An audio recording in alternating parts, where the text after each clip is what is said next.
Headache, కడుపు నొప్పి, మెడ నొప్పి ఇలాంటి బోలెడు నొప్పులు రెగ్యులర్‌గా చూస్తుంటాం, వింటుంటాం. అన్నిటికి ఒకే మాత్రలు వేసేస్తుంటారు చాలామంది. ఈ వీడియోలో ఏ నొప్పి, ఏ మాత్రలు వాడాలి, ఎలాంటి సమయంలో డాక్టర్‌ని కలవాలి లాంటి ముఖ్యమైన విషయాలతో పాటు 5 రకాల టాబ్లెట్స్ గురించి తెలుసుకుందాం. అంతకన్నా ముందు ఈ ఛానల్‌ని ఒకసారి సబ్స్క్రైబ్ చేసుకోండి. ప్రముఖ ఔషధాల వివరాలు, 5 మందులు, వాటి ఉపయోగాలు, వాటి యొక్క పాక్షిక ప్రభావాలేంటో మనం ఇప్పుడు చూద్దాం. హాయ్ నమస్తే. మన ఆరోగ్యాన్ని కాపాడుకోవడానికి మనం చాలా మందులను ఉపయోగిస్తుంటాం. కానీ ప్రతి ఔషధం గురించి పూర్తి అవగాహన ఉండడం చాలా ముఖ్యం. అందుకే ఈ వీడియోలో మీరు సాధారణంగా వాడే 5 మందుల వివరాలు తెలియజేస్తున్నాను.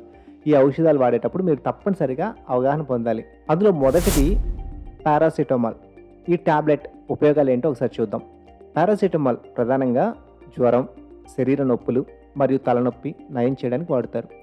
శరీర వేడి తగ్గించడానికి మరియు నొప్పిని తగ్గించడానికి ఇది ప్రభావవంతంగా పనిచేస్తుంది. సాధారణంగా వయసుకు అనుగుణంగా 500 మిల్లీగ్రాములు లేదా 650 మిల్లీగ్రాముల మాత్రలు ప్రతిరోజు 3 నుంచి 4 సార్లు తీసుకోవచ్చు. పాక్షిక ప్రభావాలు అలర్జీ, చర్మం మీద వాతలు, బలహీనత వంటి పక్ష ప్రభావాలు కూడా ఉండవచ్చు. ఎల్లప్పుడూ గుర్తుంచుకోండి, పారాసిటమాల్ ఎలాంటి ఆల్కహాల్తో తీసుకోవడం కానీ, లివర్ ఇన్సిఫిషియన్సీ ఉన్న వ్యక్తులు జాగ్రత్తగా వాడాలి. ఆమోక్సిసిలిన్ ఒక యాంటీబయోటిక్ ఔషధం. ఇది బ్యాక్టీరియా ఇన్ఫెక్షన్లను ఎదుర్కొనేందుకు ఉపయోగపడుతుంది.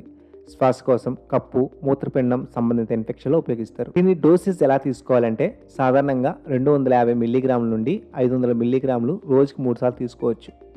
పాక్షిక ప్రభావాలు జీర్ణకోశ సమస్యలు, మలబద్ధకం, ఛాతి మండడం వంటి సమస్యలు వస్తాయి. తీవ్రమైన అలర్జీ సంభవించే అవకాశం ఉంది. ఉదాహరణకు జ్వరం, చర్మంపై పొరలు లాంటివి. ఎల్లప్పుడూ గుర్తుంచుకోండి, డాక్టర్ సలహాతో మాత్రమే ఈ ఔషధం వాడండి. ఇది వైరస్ ఇన్ఫెక్షన్లకు ప్రభావం చూపదు. ఇకపోతే మూడోది మెట్ఫార్మిన్. మెట్ఫార్మిన్ ఉపయోగాలు ఏంటి? మెట్ఫార్మిన్ టైప్ 2 డయాబెటీస్ చికిత్స కోసం ప్రధానంగా ఉపయోగిస్తారు. ఇది రక్తంలో గ్లూకోజ్ స్థాయిని కంట్రోల్ చేస్తుంది.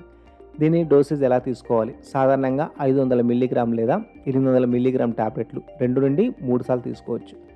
పాక్షికంగా ప్రభావాలు ఎలా ఉంటాయంటే మలబద్ధకం, వాంతులు, విరోచనాలు, పసివాటి సమస్యలు వస్తే దయచేసి డాక్టర్ని సంప్రదించండి. కొన్నిసార్లు లాక్టిక్ యాసిడోసిస్ వంటి తీవ్రమైన పక్ష ప్రభావం కూడా ఉండవచ్చు. ఎల్లప్పుడూ గుర్తుంచుకోండి, గుండె సంబంధిత లేదా మూత్రపిండ సమస్యలు ఉన్న వారికి ఈ మందును తీసుకునే ముందు డాక్టర్ని సంప్రదించాలి.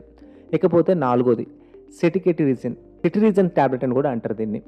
సెటికేటరిజిన్ ఉపయోగాలు ఏంటో ఒకసారి చూద్దాం. సెటిరిజిన్ ఒక అలర్జీ మందు. ఇది నీరసత, జలుబు, ఆకస్మిక జ్వరాలు, చర్మ పగులు వంటి సమస్యలకు ఉపయోగపడుతుంది. పిచ్చి పిల్లి, పొడికాలం, జలుబు వంటి సమస్యలు అదుపులో ఉంచడానికి ఇది ఉపయోగపడుతుంది. దీని డోసేజ్ ఎలా తీసుకోవాలి? సాధారణంగా 10 మిల్లీగ్రాములు టాబ్లెట్ రోజుకు ఒకసారి తీసుకోవచ్చు.